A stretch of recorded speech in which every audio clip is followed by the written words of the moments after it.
Thank you very much, Michael. Yeah, I'm Klaus Laitenberger, and... Do you want the lights down or? A little bit maybe, yeah. Yeah, people go, my main work is I work as an inspector for the Organic Trust, so I'm going around looking at all these wonderful organic farms around the country. And organic farmers should care for their soils, because we realize the organic mantra is feed the soil and the soil feeds the plants. Conventional farming has gone the other way, they feed plants instead of the soil, which has become a problem really for farming. First, that's the phone. Yeah. I start with the good news first. Usually you do the other way around, doesn't it? Start with bad news and then go to the good news. I start with the good news. Gardeners and farmers are much happier people because there's serotonin in soil. The University of Bristol and Reading, they found mycobacterium bacilli. I don't know them, little tiny creatures. They metabolize the serotonin and they make you happy. So get dirty fingers. Leave the dirt behind your fingernail and call it soil and you'll be happy straight away. Eating a dirty carrot, it's much quicker even, the happiness jumps in much quicker. No HSC people here, right? The Irish Garden magazine, I also write a monthly article for the Irish Garden magazine, and they did a survey on that and supported it full-heartedly. Being out, being in connection, working in the garden relieves stress, lowers depression, etc., etc. There's loads of studies about it. So that's good news. Now the depressing stuff comes. And that's sad and urgent. The biggest threat that we face as a human species is the decline in soil fertility. We are losing soil at a massive rate, and the world population increases. We won't have enough soil left to feed a growing world population if we continue to farm the way we do it. Intensive farming is the reason for it, not industrialization. That only accounts for a small percentage of the decline. The main decline is intensive farming. And these are shocking figures. Every year we lose 24 billion tons of topsoil. That's 12 million hectares. At present, we have lost a quarter of the world land area, the arable land area. 25% of the land area that was available to us has been degraded through our activities. This could affect 1.5 billion people. And the United Nations official figures, there's two figures I came across, they reckon we have about 60 or 100 harvests left before we starve. You know, we have to act quickly about it. The cost of that, and I had to Google that, of soil degradation is $10.6 trillion. That's, see all the zeros there? I had to look it up because I didn't know what a trillion is. So that's kind of a waste of money, and you have to see soil as a resource that's valuable. You know, all these things are taken for granted, the national reserves. It takes up to 1,000 years to form 1 inch of topsoil through weathering, natural degradation of it. So that's in 1 million years we will repair the damage that we've caused so far. But the good thing is though, we have the knowledge. We know how to reclaim soils. We know, the scientists about it, that knowledge is there, how to bring soils back to life. A lot of the problems have stemmed literally the last 50 or 60 years, or maybe even longer in some areas. And it's to do with the attitudes. I'm looking forward to Helen's talk later on. We have that dominant attitude of the humans being the dominant species on Earth. That we rule over the fish in the sea and the birds in the sky, and we have the options to destroy. That's changing slightly now, and we become the stewards. So that's the environmental movement. We become stewards, we care for it, but we're still the boss of it. We need to move into the next phase even, where we are in communion with nature, where we feel that we are a part of it, that this bacteria, the soil, and us, the trees, we're actually in a communion where we live together and depend on each other at the same time. So that's much more from Helen's talk later on. So we have the choice of treating the earth as the Mother Earth, or like the Americans sadly call it, dirt. And that's where our slogan comes from. So it's this attitude. So our soils are under threat. We all know erosion, soil erosion. water washes soil away. I was in Uganda about 7 years ago, Mount Elgon, the whole mountain, just big rifts of good topsoil washing down. You've also noticed probably when it rains heavily in Ireland, when the water is dirty running down the channels. Yeah, what's that? Soil running off into water courses away from farmers' fields. You've all read, no, if you haven't, do read it, The Grapes of Wrath, John Steinbeck's classic, describing the Dust Bowl, where farmers in America continually grew cotton and the land just blew away into the air. A bigger problem what we do face in Ireland is soil compaction, and you can see that here where the crops don't do well. And that's a more subtle problem, which we don't often realize because it's a slower process. It's not this dramatic change, but it's a very important one. And there's one farm I work in, County Sligo. It's a really good land there. And do you see these creatures there? What are they called? And all along the back there, in front of the trees, what do you call these plants? You're from the east of the country, you don't know them. Rushes. We have plenty of them in the west of Ireland. And one mistake was made on this farm. This is really good land, but there's no rush growing at all over 300 acres. Once, 5 years ago, a heavy machine drove over this little track there, reversed onto here, and the compaction is still there. 5 years later, they're still suffering it. So we don't really notice that as a slow change, you know, on the rushy fields that we have in Lietrim and Donegal. So soil compaction is a big problem. And you can see here on the left a good soil structure, on the right soil compaction. You can have compaction on the surface. You can have a pan by 30 centimeters down, often called by ploughing or rotavating at a similar depth, or by heavier machinery, soil compressing together. I'll have a slide of that afterwards. So soil compaction can be measured by soil bulk density. And I just keep it simple because I run out of time otherwise. The one is like a brick and the other one like a sponge. The soil is contained of the physical particles which come from rock and a little bit of organic matter, but in between these particles there's little pores, little spaces. Small spaces which contain water and larger pores that contain air. So our soil needs to breathe for the plants and microorganisms to live. And it also needs to have available water from the pores in between. A heavy machine or something heavy compressing it will squeeze out the pores and turn it into a brick. Water infiltration, that's such a key thing. If you have a good soil and it rains heavily, the water filters through, just go into the soil quite naturally, isn't it? But what if it's compacted? It runs off. And what happens to Ireland when there's a lot of runoff? Flooding. And very few environmentalists or politicians or, not environmentalists, sorry Michael here, he's looking at me. Very few politicians actually talk about that soil fertility can be the cause of flooding. You know, they're talking about dredging rivers, they're talking about building flood defenses or whatever. But isn't it logical if you have a good soil and if it rains heavy that the majority of the water actually can penetrate into the soil rather than run off straight away and accumulating and causing flooding. So it's definitely an issue that politicians or policymakers and research institutes have to really look closely at it. And it could be the cheapest and the most sustainable way of preventing flooding in the future. So why are our soils compacted in Ireland? That's the reasons, and I go through them point by point. Since the 1950s, probably a lot of changes have happened in farming. We've changed the types of animals we had. We have bigger animals, we have heavier machinery. We got rid of the farmyard manure. We have slatted sheds, which was the biggest disaster for farming, in my opinion. We changed to artificial fertilizers and hay to silage making.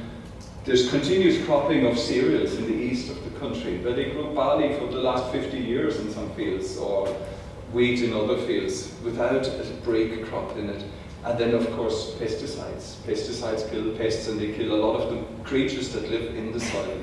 So we had our native Irish breeds, the Dexter, the Kerry, and the Irish Mild. They've been replaced by the big ones, the Charolais, the Limousin, and the cementals, they weigh about twice as much as the others. So every step they take, there's compaction happening underneath each hoof print. They may be suitable to the east of the country where you are, they may not be suitable to the west of the country or areas where you have rushes.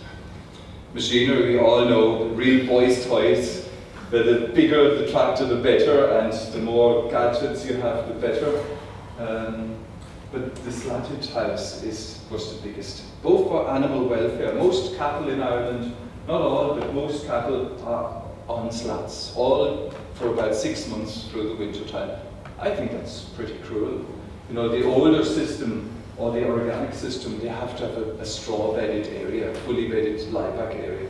So when a farmer converts to organic, there's a certain area that's required for the animal to have a bedded area. And farmyard manure is black gold, yeah? If you want to reclaim a soil, make good composts or make farmyard manure, and you spread that, and for 5, 6, 7 years you have fertility in your garden. Brilliant. Fertilizers. You might think they're harmless things because they don't kill anything. Artificial fertilizers are probably one of the biggest culprits for soil fertility. And I'll explain that in a short while. And slurry, unfortunately, isn't much better. You feed the grass. If you spread if you spread slurry or if you spread artificial fertilizer, you feed the grass, you feed the plants, but you bypass the soil, okay? You don't actually feed the life in the soil, you don't do anything good to it.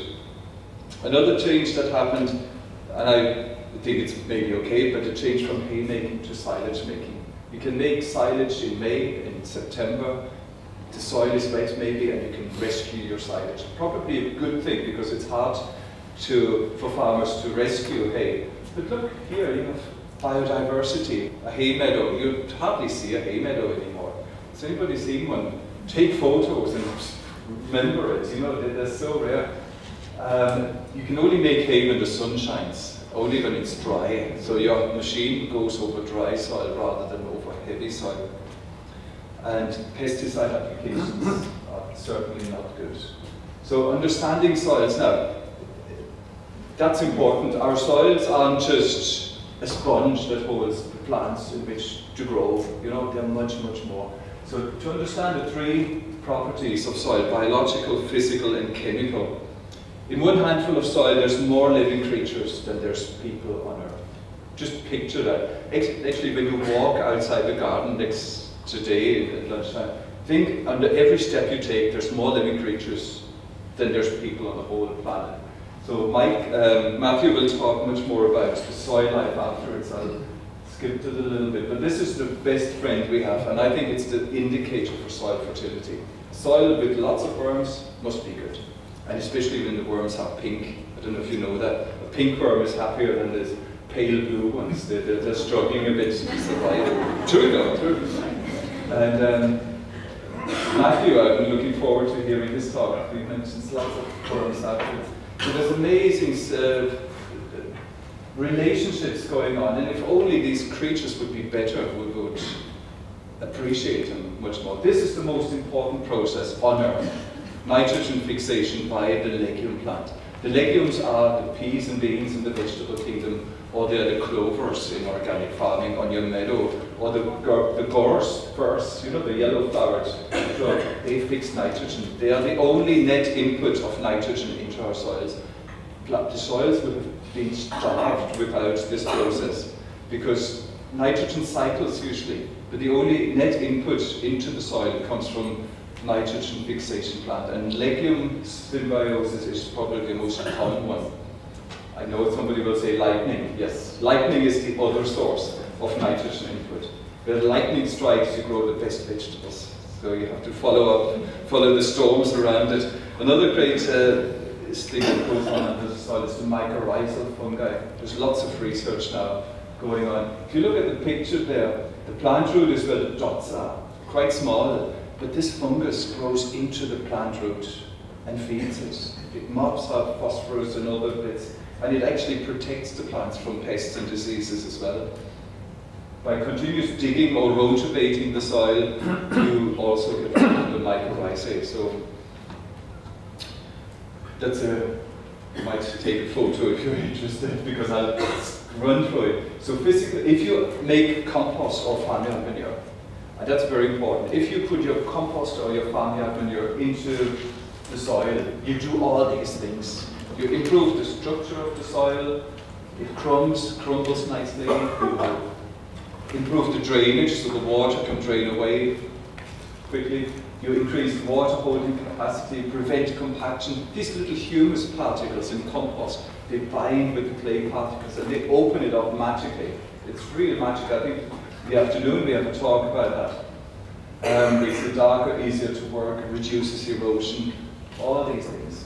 Chemical properties, it gives nitrogen, nutrients, NPK to plants, but slow release.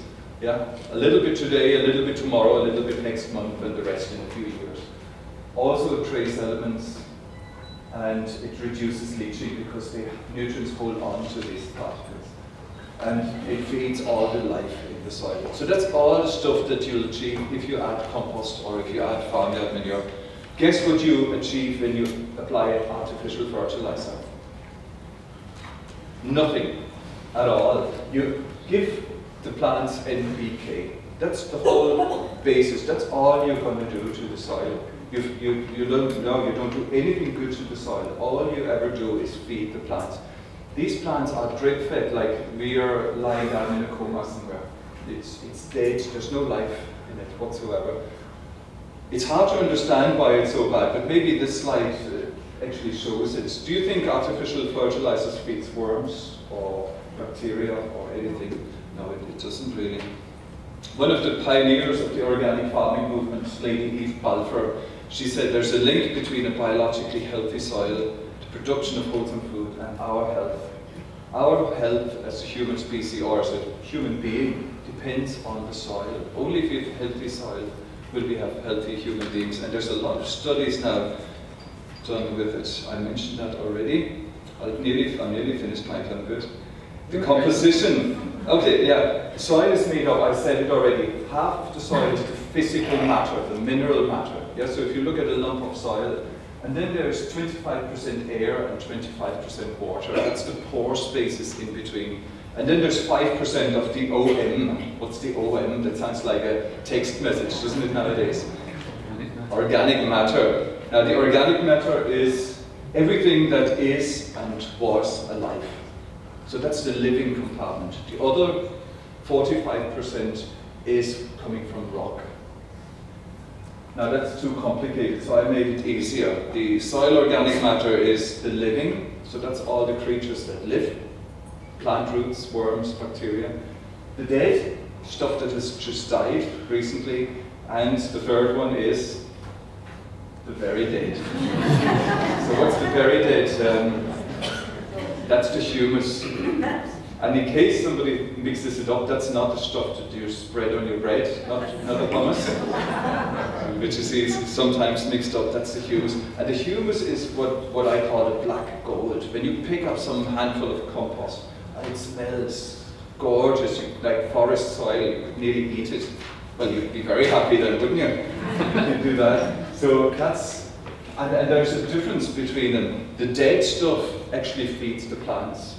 But the very dead, the very, very old compost will feed your soil. And that soil fertility will last. It will last for 100 years sometimes. You sometimes notice when you go into an old garden that's been overgrown, not cultivated for 50 years, if you dig that up, you still have that soil fertility, that darkness soil and this crumbly soil there. So that's what we need to go back to. We need to stop using the artificial. We need to become compost masters. Go back to farming and growing with compost and composted manure. So just to finish, a few practical tips on how to look, but Nikki will have a whole talk about it, how to improve your own little plot. So regular inputs of compost, manure and seaweed. If you grow vegetables, you take something away from the soil because you eat them. So you need to replace that with these materials. Don't walk on the ground or don't drive on the ground when it's wet. Using mulches when it's possible. Grain manures, I have no time to talk about it now, but growing crops, sometimes give land a break, like farming in cereal farming. An organic cereal farmer can grow 3 years of cereal And then they put 2 years of clover in it to rest the soil, to fix nitrogen. You know, you have to kind of give something back. Use legumes, the peas and beans in your rotation for fixing nitrogen. And yeah, become a compost master. Thank you very much, and thank you so much for coming.